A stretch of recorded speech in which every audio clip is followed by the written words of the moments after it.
அப்பொழுது இஸ்ரவேல் மனமறிய தன் வலது கையை நீட்டி இளையவனாகிய எப்பிராயீமுடைய தலையின் மேலும், மனாசே மூத்தவனாயிருந்தும் தன் இடது கையை மனாசேயுடைய தலையின் மேலும் வைத்தான். அவன் யோசேப்பை ஆசீர்வதித்து, என் பிதாக்களாகிய ஆபிரகாமும் ஈசாக்கும் வழிபட்டு வணங்கிய தேவனும், நான் பிறந்த நாள் முதல் இந்நாள் வரைக்கும் என்னை ஆதரித்து வந்த தேவனும், எல்லா தீமைக்கும் நீங்களாக்கி என்னை மீட்ட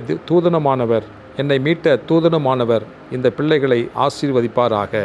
என் பேரும் என் பிதாக்களாகிய ஆபிரகாம் ஈசாக்கு என்பவர்களின் பேரும் இவர்களுக்கு இடப்பட கடவது. பூமியில் இவர்கள் மிகுதியாய் பெருக கடவர்கள் என்றான். தகப்பன் தன் வலது கையை எப்பிராயீமுடைய தலையின் மேல் வைத்ததை யோசேப்பு கண்டு, அது தனக்கு பிரியமில்லாதபடியால் எப்பிராயீமுடைய தலையின் மேல் இருந்த தன் தகப்பனுடைய கையை மனாசேயினுடைய தலையின் மேல் வைக்கும்படிக்கு எடுத்து, என் தகப்பனே, அப்படியல்ல, இவன் மூத்தவன், இவனுடைய தலையின் மேல் உம்முடைய வலது கையை வைக்க வேண்டும் என்றான்.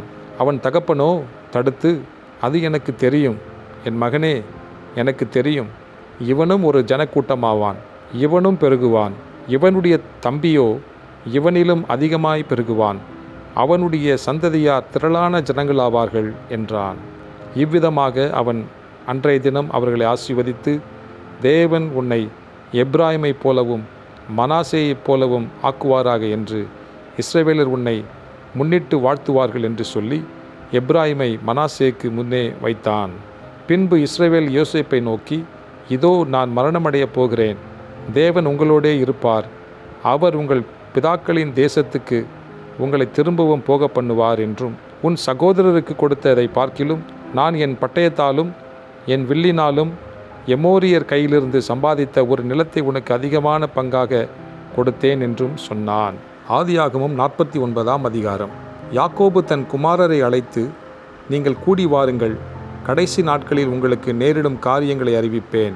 யாக்கோபின் குமாரரே, கூடி வந்து கேளுங்கள். உங்கள் தகப்பனாகிய இஸ்ரவேலுக்கு செவி கொடுங்கள். ரூபனே, நீ என் சேஷ்டபுத்திரன், நீ என் சத்துவமும் என் முதற்பலனுமானவன். நீ மேன்மையில் பிரதானமும் வல்லமையில் விசேஷமும் ஆனவன். தண்ணீரைப் போல் தளம்பினவனே, நீ மேன்மை அடைய மாட்டாய். உன் தகப்பனுடைய மஞ்சத்தின் மேல் ஏறினாய், நீ அதை தீட்டுப்படுத்தினாய். என் படுக்கையின் மேல் ஏறினானே. சிமியோனும் லேவியும் ஏக சகோதரர், அவர்களுடைய பட்டயங்கள் கொடுமையின் கருவிகள். என் ஆத்துமாவே, அவர்களுடைய இரகசிய ஆலோசனைக்கு உடன்படாதே. என் மேன்மையே, அவர்கள் கூட்டத்தில் நீ சேராதே. அவர்கள் தங்கள் கோபத்தினாலே ஒரு புருஷனை கொன்று